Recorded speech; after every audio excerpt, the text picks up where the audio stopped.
Line that's grabbing Campbell Countyans' attention today: court, give Bartley a new trial. That's what you'll see as soon as you pick up today's edition of the Knoxville News Sentinel. The News Sentinel reports that school shooter Kenneth Bartley Jr. is one step closer to gaining a new trial. Months ago, Bartley's latest attorney, Gregory P. Isaacs, filed a petition for post-conviction relief with the Tennessee Court of Criminal Appeals. On Monday, the court made public a decision backing up the awarding of a new trial to Bartley in the November 2005 shooting at Campbell County High School. Bartley agreed to a plea deal in April of 2007 to the shooting death of Campbell County High School assistant principal Ken Bruce and the wounding of Bruce's fellow administrators Gary Seal and Jim Pierce. The state has 60 days to ask the Tennessee Supreme Court to hear the case. However, the state's high court is under no obligation to do so. County commissioners spent much of their workshop and budget committee time last night discussing things over which they have little control, from bills in the state legislature to revisiting personnel changes in the Environmental Services Department to rehashing the school board's solar panel contract. After reviewing budget amendments, several commissioners questioned Finance Director Jeff Marlowe about the calls they had received concerning the layoff of 5 sanitation department workers and the decrease in operating times for the county's convenience centers, which will be open only 4 days a week except for the main center on Toe String Road. Marlowe explained that a potential budget shortfall led to the decisions, but his response would be guesswork, as the 2 people responsible for making the layoffs and changes, Mayor William Baird and Sanitation Director T. Don Boshears, were both absent from the meeting. Sanitation Committee Chairman Thomas Hatmaker called a committee meeting for 5:30 p.m. next Monday, and the commission agreed to instruct Boshears to attend to explain the changes. At the workshop session, District Attorney General Lori Phillips addressed the commission about a pending bill in the legislature that would revamp judicial districts across the state, possibly merging the 8th district that includes Campbell County with Anderson County's 7th district. Phillips asked commissioners to pass a resolution opposing such a merger, which she pointed out would lead to longer court dockets and possible threaten some of the district's programs, such as juvenile offender programs and drug task force resources. In future elections, Anderson County would dominate, and you could forget electing judges from Campbell County, she added. In a straw vote, the commission unanimously approved the resolution opposing the merger of judicial districts. The legislation will be taken up in Nashville this week before a formal vote can be taken at next Monday's regular meeting. But several commissioners are traveling to Nashville this week to meet with legislators and promise to convey the county's position opposing the bill. Jerry Myers with the East Tennessee Preservation Alliance also addressed the commission seeking support for a bill extending protection for cemeteries that are threatened by development or neglect. Since the bill, as written, allows a local government to elect to expend public money to preserve or provide access to abandoned private and church cemeteries, several commissioners were hesitant to endorse it without further review. Myers emphasized that the bill commits no public funds but simply gives county government that option if they choose to do so, but skeptical commissioners asked County Attorney Joe Coker to review the legislation and report back at the upcoming meeting. Also on the commission agenda next week will be resolutions of support for a bill that would nullify any future federal gun control laws, and another that would amend the state's open meetings law, known also as the Sunshine Law, to allow local officials to meet in secret as long as they do not constitute a quorum for conducting business. Thomas Hatmaker again brought up the subject of the solar panel contract negotiated by the Board of Education, over which the Commission has no authority.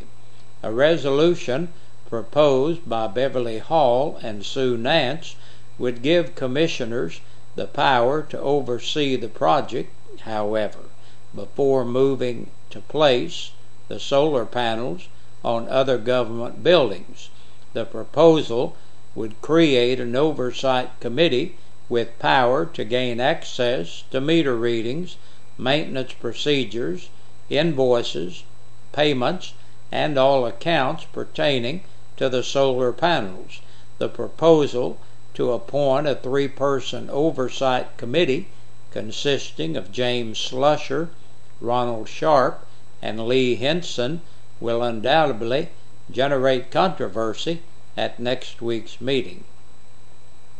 Pro Image, Kansas-based sign manufacturing company, is rapidly expanding its operations at Caravel's John McGee Industrial Park.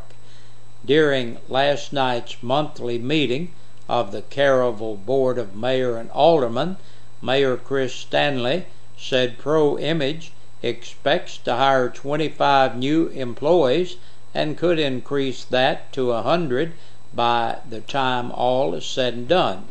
They're looking at possibly moving their corporate headquarters here. This is a big investment they're making in Caravel, said Stanley.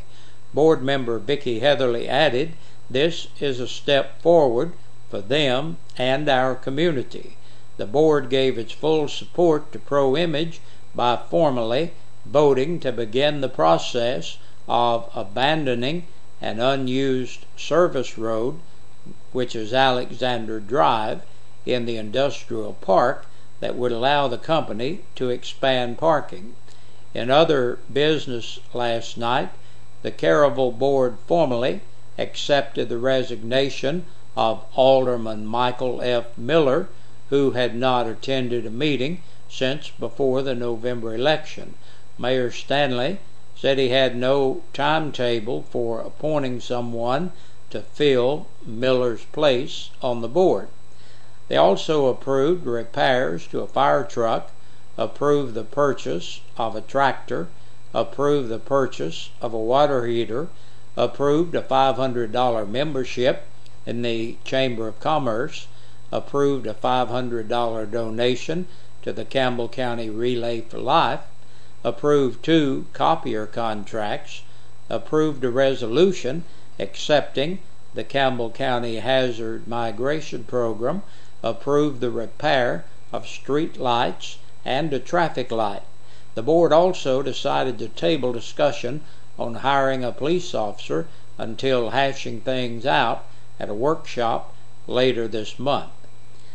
The Campbell County Cougars opened their baseball season yesterday at Brown Archer Field. Clinton won 3-0. The Cougars visit Clinton today. You can hear the game right now on 1450 WLAF.